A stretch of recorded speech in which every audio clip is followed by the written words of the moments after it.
Hello friends, welcome back to our channel. ఇదేంటని చూస్తున్నారా friends? ఇదే ఫ్రెండ్స్ కొండకోడి. వాటి కాళ్ళలో టాకాలు చూడండి ఫ్రెండ్స్, 2 ఉన్నాయి. చూడడానికి సేమ్ కోర్లానే ఉంది. దాని తలపైన చిన్న దెబ్బ అయితే తగిలింది ఫ్రెండ్స్. చూడండి, వీటి రెక్కలు కూడా చూడండి.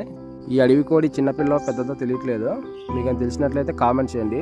కర్రల కోసం కొండకి వెళ్ళినప్పుడు ఈ అడవి కోడి ఎగరలేకుండా కనిపించింది. మేము పట్టుకున్నాము. మాకైతే ఈ అడవి కోడి అనుకోకుండా దొరికింది. అక్కడే వీడియో తీయాలి, అడవిలోనే. ఆ టైంలో మేము మొబైల్ పట్టుకోలేదు. ఈ కోడి చాలా హుషారుగా ఉంది ఫ్రెండ్స్, అందుకే కాలు తాడు కట్టాము ఫ్రెండ్స్. ఈ కోడి కాలు చూడండి ఫ్రెండ్స్, ఎంత ఎర్రగా ఉందో.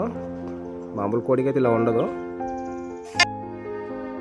ఈ వీడియో మీకు నచ్చినట్లయితే ఒక లైక్ చేసి కామెంట్ చేయండి. అలాగే మరిన్ని విలేజ్ వీడియోస్ కోసం మన ఏపీ విలేజ్ బ్లాగ్స్ ఛానల్ని సబ్స్క్రైబ్ చేసి బెల్ ఐకాన్ ఆన్లో పెట్టుకోవడం మర్చిపోకండి. బాయ్ ఫ్రెండ్స్, మరో కొత్త వీడియోతో కలుద్దాం.